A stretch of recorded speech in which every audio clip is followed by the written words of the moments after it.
해커스 한국사능력 검정시험 회차별 기출문제 풀이 심화편입니다. 50회 기출문제 풀고 있고요.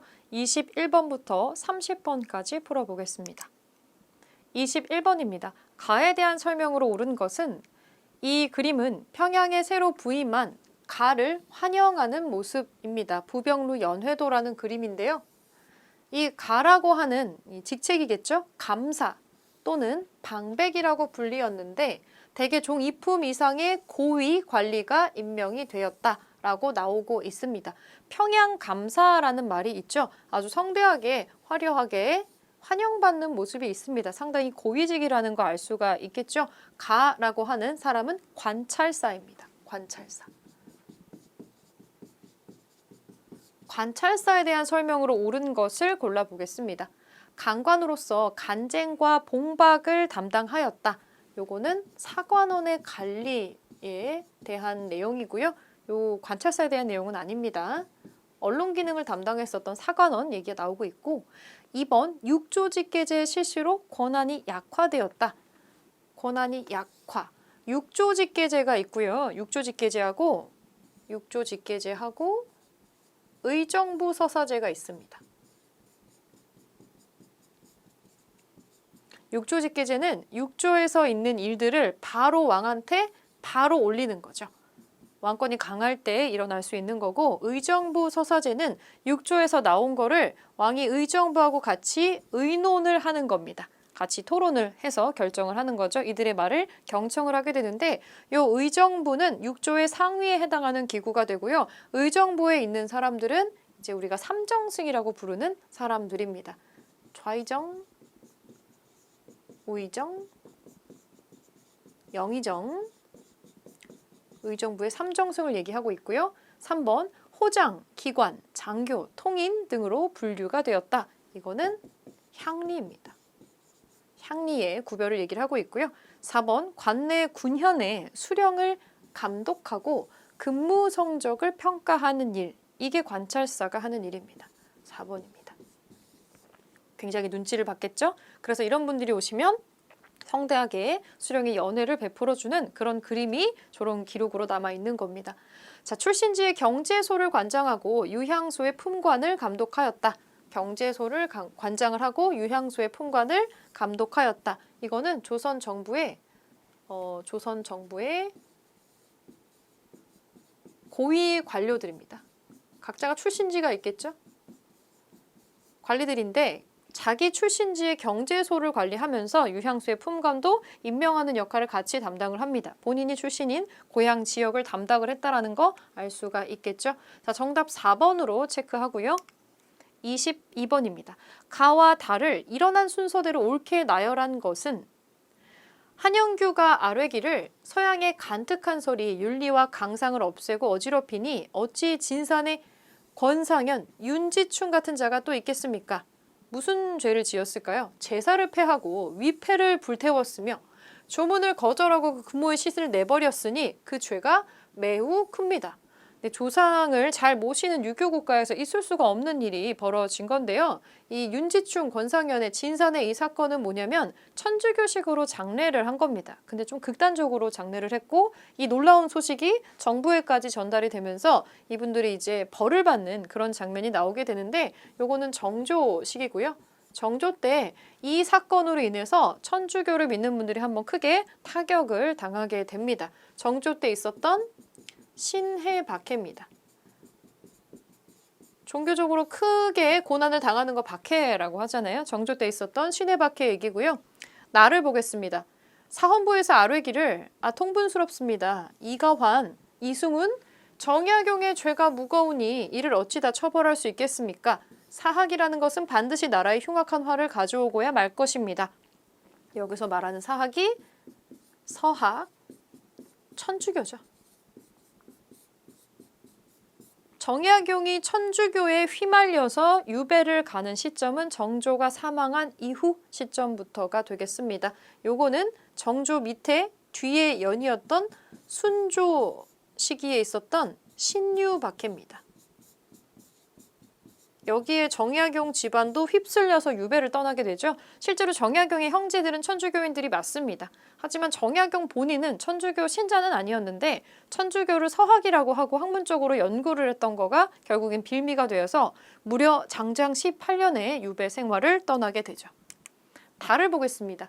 의금부에서 죄인 남종삼은 명백한 근거도 없이 러시아에 변란이 있을 것이고 프랑스와 조약을 맺을 계책이 있다면서 사람들을 현혹하였습니다.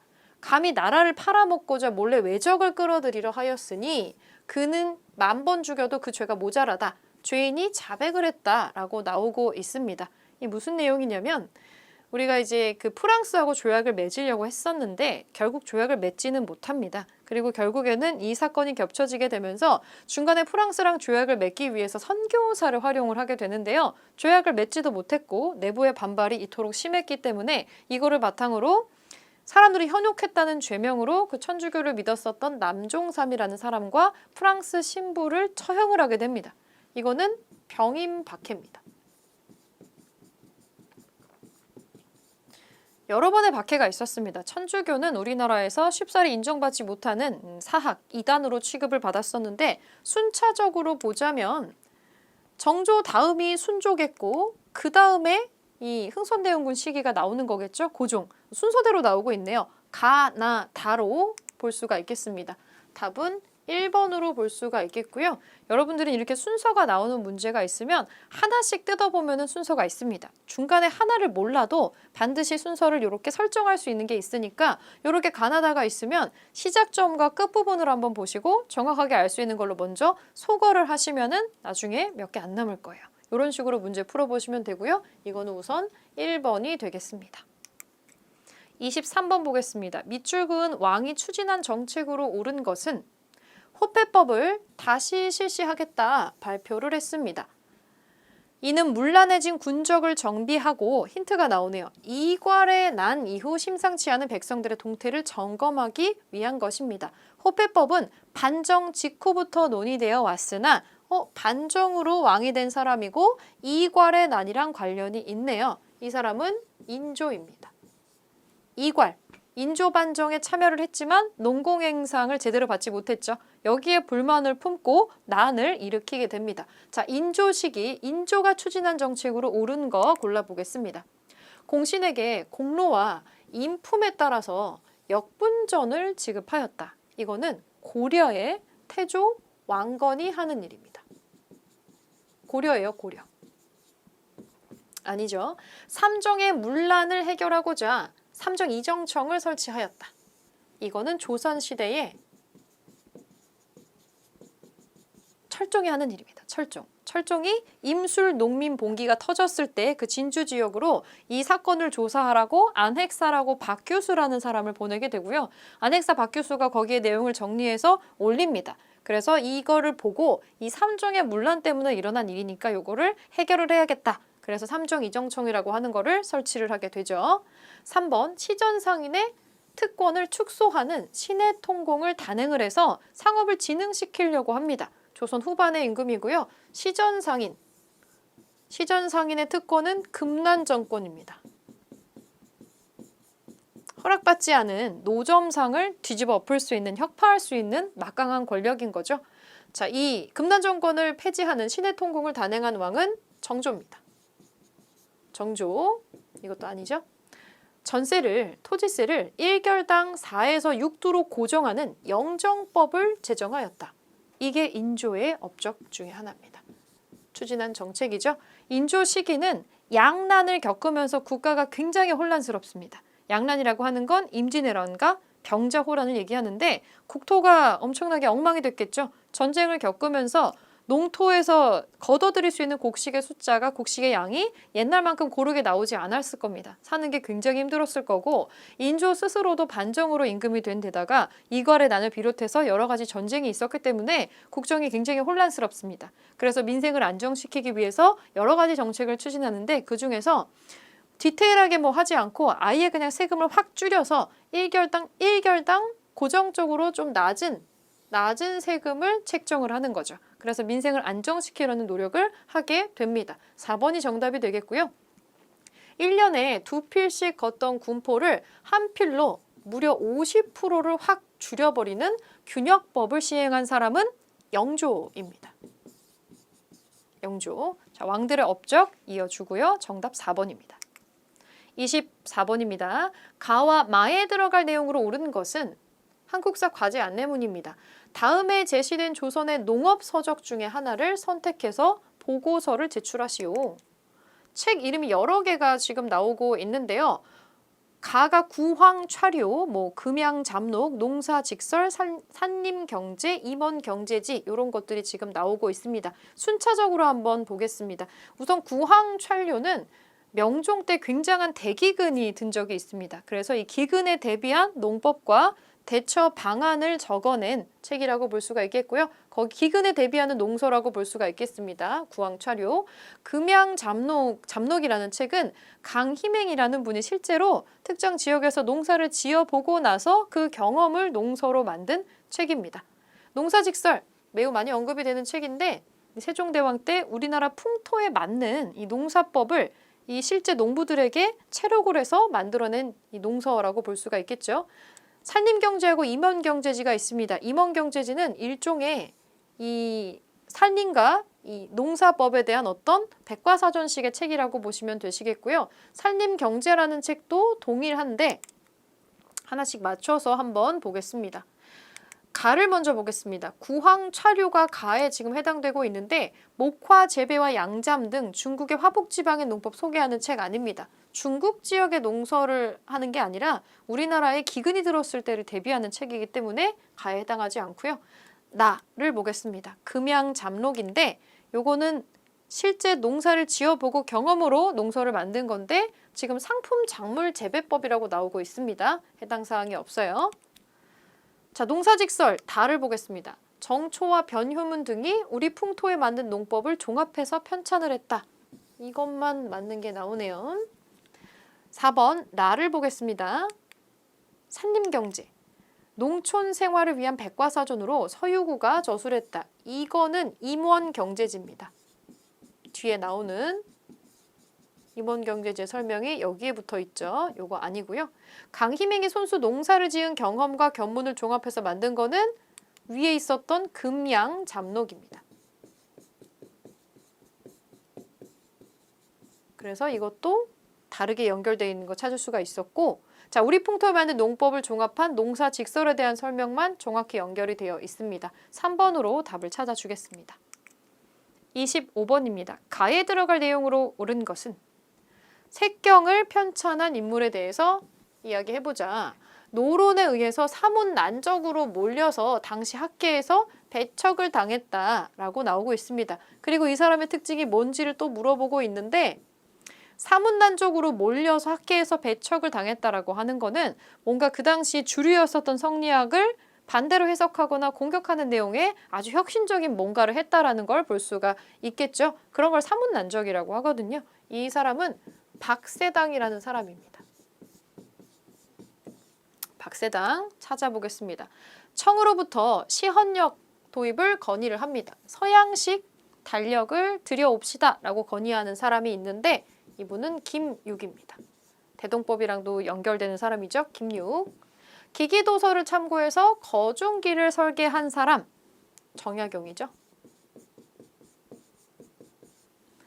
무오사화의 발단이 된 조의제문을 작성한 사람 김종직입니다. 사관 김종직이죠. 그리고 천체의 운행과 위치를 측정하는 혼천이를 제작한 사람은 홍대용입니다. 의삼문답을 쓰기도 했었죠. 5번 유학경전을 주자와 달리 해석을 한 사변록을 저술했다. 이것 때문에 사문난적으로 몰리게 됩니다. 5번입니다. 박세당의 내용으로 맞는 거는 5번이 되겠죠. 자, 넘어가겠습니다. 26번입니다. 가 교육기관에 대한 설명으로 옳은 것은 그림으로 보는 조선 국왕의 일생, 무슨 그림인데요.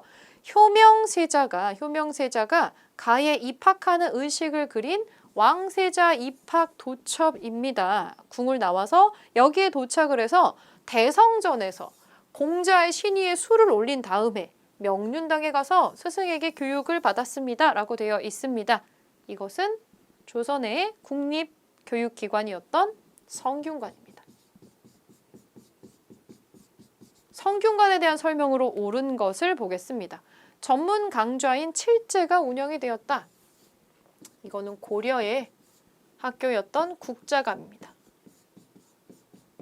국자감을 진흥시키기 위해서 예종이라는 사람이 칠제를 운영하기도 하고 양현고라고 하는 장학 제도를 만들기도 했었죠. 자, 이거 아니고요. 2번 전국의 부, 목, 군, 현에 하나씩 설립이 되었다. 향교입니다. 중등교육기관이죠. 중앙에서 교관이었던 교수나 훈도가 파견되었다. 이거 향교입니다. 자, 4번 생원시나 진사시의 합격자에게 입학 자격을 부여하였다. 4번입니다. 과거 시험의 종류가 사실 굉장히 여러 개가 있어요. 단계가 있다라는 얘기죠. 처음 과거 시험에 합격을 하면은 어떤 종류의 시험에 응시했냐에 따라서 생원이 되거나 진사가 됩니다.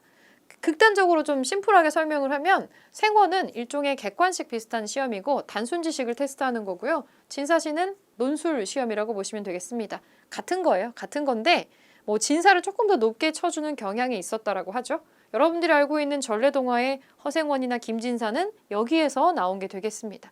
생원이나 진사가 돼야지만 국가의 국립대학교였던 성균관에 입학을 할 수가 있었던 거죠. 입학 자격이 여기에 부여가 됩니다. 4번이고요. 한어, 외어, 여진어 등의 외국어 교육을 담당을 했다. 이거는 사역원입니다. 외국어 교육 이렇게 체크하고 4번으로 답을 확인하겠습니다. 27번입니다. 가와 나의 문서가 작성된 사이의 시기에 있었던 사실로 옳은 것은 이게 조금 생각보다 난이도가 있는 문제였는데 한번 보겠습니다.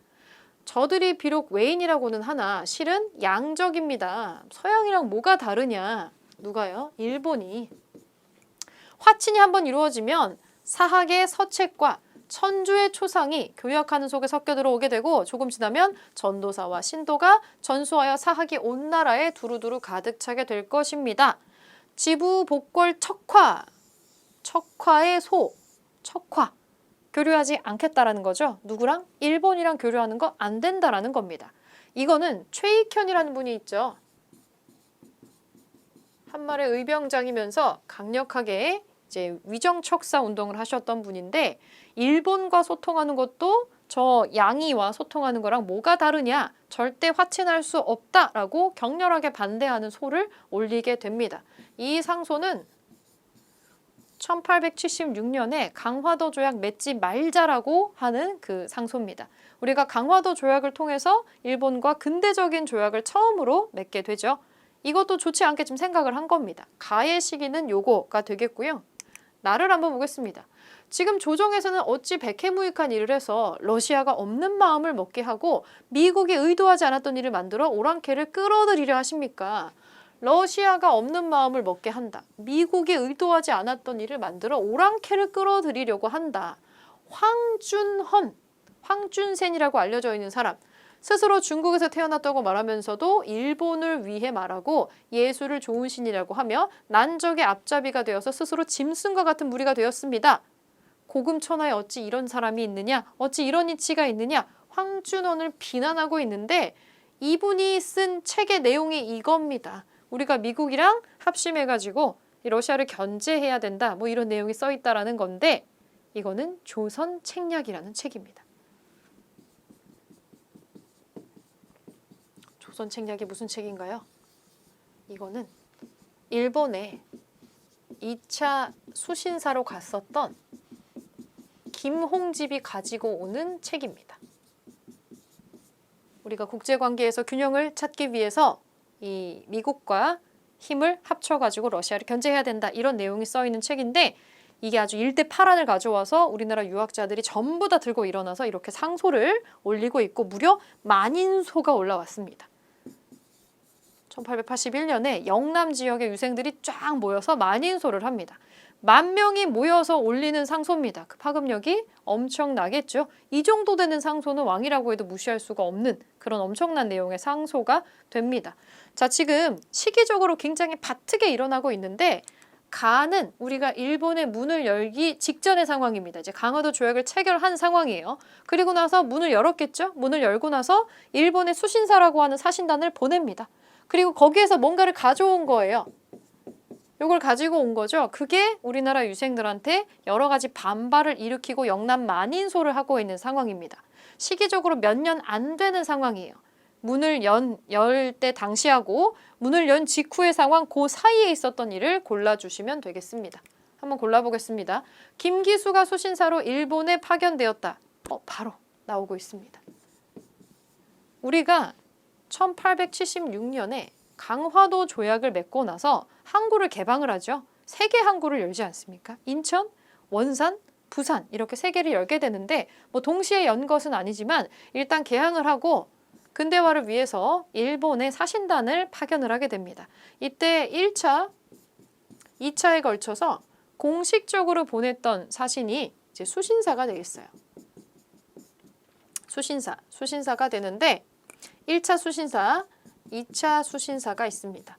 1차 수신사로 갔었던 게 김기수가 되겠고요. 2차 수신사로 김홍집이 다녀오게 됩니다. 자, 수신사 일본에 파견되었다. 이게 이제 맞는 얘기가 되겠죠. 영국이 거문도를 불법으로 점령한 거는 나시기 뒤의 일입니다. 나시기 뒤에 나중에 러시아의 세력을 견제한다고 해서 거문도를 불법적으로 점령을 한 적이 있지만 나의 뒤에 해당하는 일이기 때문에 해당 사항이 없고요. 김기수 수신사 얘기를 추가로 좀 해드리면은 수신사를 보내고 나서 격렬한 반발에 시달리게 돼요. 아주 격렬한 반발에 시달리게 되고 이 조선 책략까지 들어오고 나면서 난리가 나게 됩니다. 난리가 나서 대놓고 사신단을 파견하기가 좀 어렵게 돼요. 이제 우리가 봐라 일본의 문 열면 이런 거 들어온다고 했니 안 했니 이런 식으로 막 만인소 올라오고 하니까 하지만 일본이 근대화에 성공한 건 사실이고요. 메이지 유신 성공했잖아요. 여기에 배울 점이 있는 것 또한 사실인데 드러내놓고 사신단을 보낼 수가 없으니까 나중에는 비공개로 암행어사처럼 고종이 사신을 보내게 돼요. 그래서 수신사는 공개적으로 보낸 사신단이고요. 여기에 자주 언급되는 것 중에 하나가 조사시찰단이 있어요. 몰래 보내는 거죠. 암행어사처럼 몰래 보내서 부산 항구까지 가는 동안에도 임명된 사람이 본인이 조사시찰단인지 모릅니다. 거기 현장에서 밀봉된 밀지를 뜯어보면 너는 이제 사신단으로 일본에 갈 건데 몰래 보고 와서 들은 거 소상히 나한테 적어서 내라. 이렇게 얘기를 하는 거죠. 이런 반발들이 있었기 때문에 몰래 파견되는 조사시찰단이라는 사신단이 또 존재했다. 여기까지 좀 체크해 주시고 자, 3, 4, 5번 나머지 보겠습니다. 평양의 관민들이 제너럴 셔먼호를 불태웠다. 이거는 가해 이전 일이죠. 병인년에 일어났었던 일입니다. 제너럴 셔먼호는 미국의 상선인데요. 아주 호기롭게 평양 쪽으로 들어와서 다소 좀 폭력적인 협박에 가까운 방식으로 교류를 요구를 하게 됩니다. 평양의 관민과 평양 군수가 이거를 거절을 하게 되죠. 우리는 교류하고 싶은 마음이 없다라고 가격하게 불태우는 방식을 쓰게 됩니다. 나중에 요거를 꼬투리 삼아서 신미양요가 터지게 되는 거죠. 자, 4번 보겠습니다. 거중 조정 조항을 포함한 조약이 체결되었다. 이거는 크게 상관이 없는데 이건 우리가 미국이랑 맺었던 조약입니다. 1882년에 미국이랑 맺었던 조약인데 거중 조정이 뭐냐면 조약을 맺은 A와 B라는 나라가 있습니다. 그러면 제3, 이 둘 중에 나라 하나가 위기에 빠지면은 제3국에 의해서 위기에 빠지면 그걸 도와준다라는 내용의 조약이 되겠습니다. 그 내용을 포함을 해서 미국이랑 조약을 또 체결을 하게 되죠. 5번 양헌수 부대가 강화도의 정족산성에서 프랑스군을 격퇴하였다. 병인양요죠. 병인양요. 같은 해에 일어나는 일입니다. 1866년에 병인양요에 대한 얘기를 다루고 있습니다. 네, 정답은 우선 1번이고 나머지 것도 시기하고 내용을 파악하고 넘어가겠습니다. 28번입니다. 다음 자료에 상황이 나타난 시기에 볼 수 있는 모습으로 적절하지 않은 것. 도성 백성들의 생계는 점포를 버려놓고 사고 파는 데 달려 있습니다. 그런데 근래 기강이 엄격하지 않아서 중간에서 이득을 독점하는 도고의 패단이 한둘이 아닙니다. 라고 말하고 있습니다. 점차 많은 물건의 가격이 폭등한 것은 오로지 이것 때문이라고 합니다. 이 어찌 이런 일이 있을 수가 있습니까? 가격이 폭등했다라는 거죠. 도고, 조선시대 후반에 출현하게 되는 전문 도매 상인입니다. 물건의 가격을 원하는 대로 조절하기 위해서 매점 매석을 했겠죠. 물건을 한 번에 사들이고 조금씩 풀어낸다거나 값을 낮추기 위해서 갑자기 풀어버린다거나 이런 걸로 물가를 오르락 내리락하게 만듭니다. 상당히 혼란스러웠겠죠. 이거는 조선시대 후기에 나타나는 모습입니다. 그럼 조선 후기의 모습으로 옳지 않은 거, 적절하지 않은 거 고르면 되겠죠. 청묘직으로 들어갈 수 있게 해달라고 요구하는 서얼이 보입니다. 서얼. 서얼은 서자하고 얼자를 부르는 말입니다. 서자, 얼자. 첩의자식입니다. 첩의자식. 청묘직은 중요관직입니다. 중요관직. 원래 우리나라는 첩의자식에게 굉장한 핸디캡을 주죠. 첩의자식은 문과시험에 응시할 수 없었습니다. 문과시험에 응시할 수가 없었는데 이거를 풀어준 사람이 정조입니다. 정조가 이걸 풀어주기는 했는데 여전히 청묘직으로 들어가는 건 좀 힘들었고요. 그런데 이제 우리도 동등하게 권리를 줘라. 정정당당하게 시험 보고 그걸로 평가를 받겠다고 이제 서얼들이 통청을 요구하기도 합니다. 요거는 조선시대 후반으로 가면서 신분제도가 동요하는 와중에 벌어지는 일이기 때문에 조선시대 후반에 볼 수 있는 내용이 맞습니다. 요건 맞는 내용이고요. 한글 소설 유행하죠. 조선시대 후반이 되면은 한글 소설이 굉장히 유행을 하게 되는데 세종대왕이 한글을 창제한 건 조선 초반이죠. 조선 초반인데 이거를 언문이라고 해서 상당히 업신여기는 풍조가 있었고 이것이 두루두루 퍼져서 사람들이 즐겨 쓰게 되기까지는 상당히 오랜 시간이 걸리게 됩니다. 조선시대 후반에는 한글 소설이 다수가 출판이 되게 되고요. 이 책을 빌려 읽는 새책점이 또 크게 유행을 합니다. 여러 필사본을 만들어서 책을 빌려다가 읽는 새책점이 또 존재를 했었죠. 대여점이 있었던 겁니다. 요거 볼 수 있는 모습이고 동국 문헌 비고를 열람하는 관리.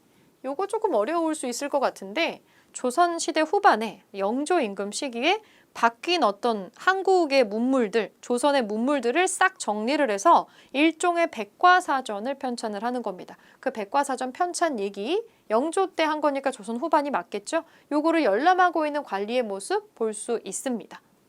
4번 연포의 외관에서 교역을 하고 있는 상인.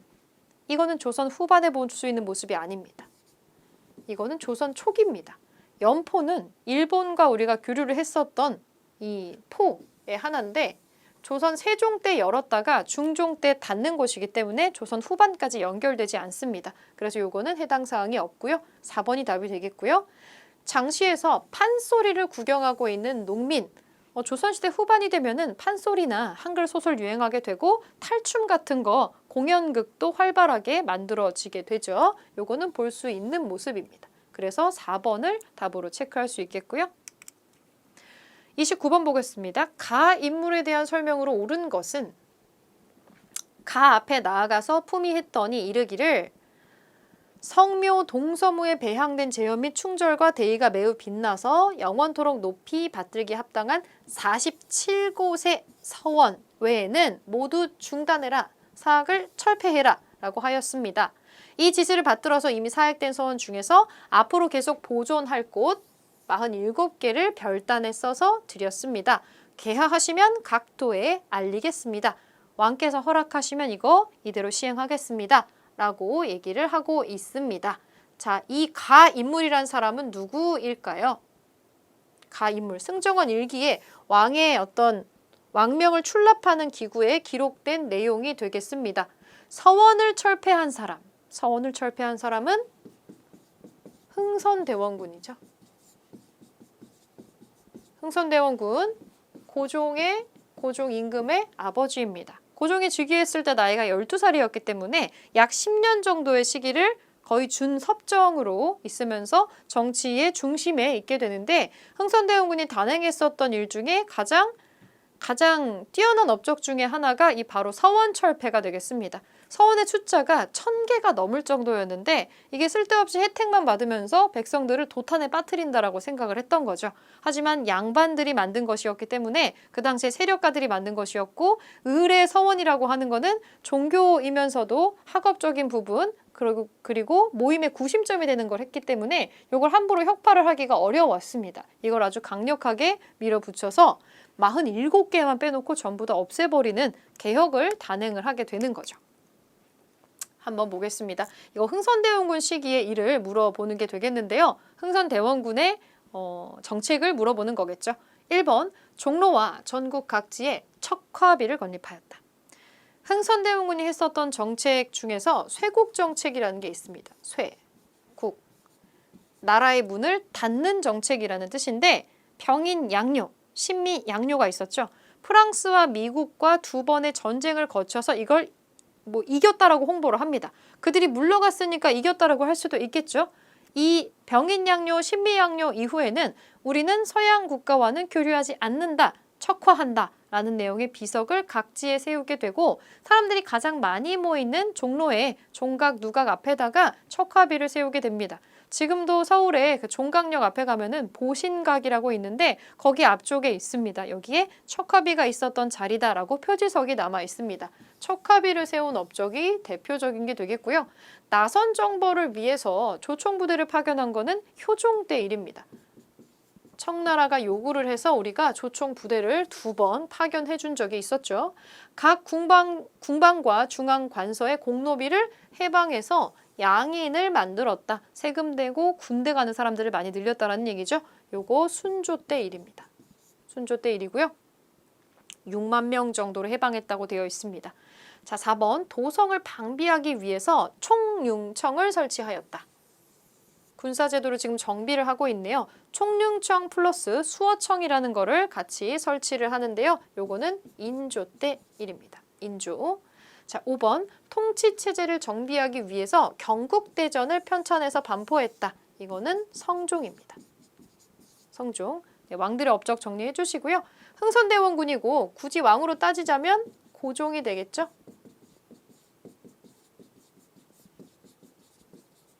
이렇게 찾아주면 되겠습니다. 답 1번이고요. 30번 보겠습니다. 가 사건에 대한 설명으로 옳은 것은 이것은 우정총국이 우체국입니다. 업무를 시작하면서 발행한 국내 최초의 우표입니다. 당시 화폐 단위가 문이어서 문의우표라는 이름이 붙여졌습니다. 하지만 김옥균 등이 주도한 이 사건으로 우정총국이 폐쇄되면서 이 우표는 더 이상 발행되지 못했습니다. 김옥균, 3.1천하의 주인공이죠. 가는 갑신정변입니다. 급진개화파가 추진했었던 사건이었죠. 갑신정변. 우정총국 개국연회에서 사람들이 다 모여들었을 때 거기를 급습을 해서 주요 인물들을 살해하고 왕을 납치해서 일종의 감금을 한 거죠. 그리고 거짓을 고합니다. 지금 누군가가 이 테러 비슷한 것을 일으켰다라고 하면서 우리가 보호해드릴게요 라고 왕을 납치를 하게 되는 거죠. 그리고 개혁 정치를 단행을 하게 되는데 불과 3일 만에 끝났기 때문에 우리가 이 사건을 3.1천하라고도 부르고 있죠. 갑신정변입니다. 옳은 거 골라보겠습니다. 건양이라는 연호를 제정했다. 이거는 가 사건, 갑신정변으로 하는 게 아니고요. 이 연호를 제정하는 거는 을미개혁대입니다. 건양이라는 연호를 제정을 하고 태양력을 들여오게 되거든요. 요거는 을미개혁대 일이니까 해당 사항이 없고요. 단발령 시행에 반발해서 일어난 거는 단발령도 여기 을미개혁 안에 들어가 있습니다. 이거는 을미의병입니다. 을미의병이 되겠고요. 개혁의 추진기구로 교정청을 설치하였다. 이거는 동학농민운동 이후로 1차 동학농민운동이 일어나고 나서 전주성을 농민군이 함락을 시킵니다. 그래서 거기에서 화약을 맺게 돼요. 정부하고 동학농민군이 일종의 화약을 맺게 돼서 여기에서 그들이 요구하는 내용을 실제로 수행해주기 위해서 교정청을 국가에서 설치를 하고요. 일단은 자치기구로 집강소라는 것도 설치가 되죠. 요거는 전주화약 이후의 일이기 때문에 요것도 갑신정변이랑 관계가 없고요. 구본 신참에 입각을 해서 개혁을 추진을 했다. 옛 것을 지키면서 새로운 거를 갖고 들어오는 거죠. 이 개혁은 광무개혁입니다. 이거는 좀 뒤에 시기죠. 갑신정변 뒤에 나오는 대한제국대 일입니다. 자, 5번 청나라와 일본 간에 텐진 조약이 체결이 되어서 갑신정변 이후에는 청나라와 일본 군대가 전부 다 철수를 합니다. 요 텐진 조약으로 나중에 이 조선에 무슨 일이 터져서 한쪽이라도 군대를 파견하게 되면은 서로 알려주자. 이런 내용의 조약을 맺게 됩니다. 텐진 조약. 요게 정답이 되겠습니다. 네, 5번으로 답을 찾아주시고요. 각자의 근대사의 사건에서 이 사건이 일어나서 뭐의 배경이 되고 어떤 사건 때문에 어떤 조약이 맺어지고 하는 관계를 물어보는 문제가 나올 수 있습니다. 하나씩 정리를 해두시는 게 좋겠죠. 30번 마무리했고요. 다음 시간에 31번부터 40번까지 풀어보겠습니다.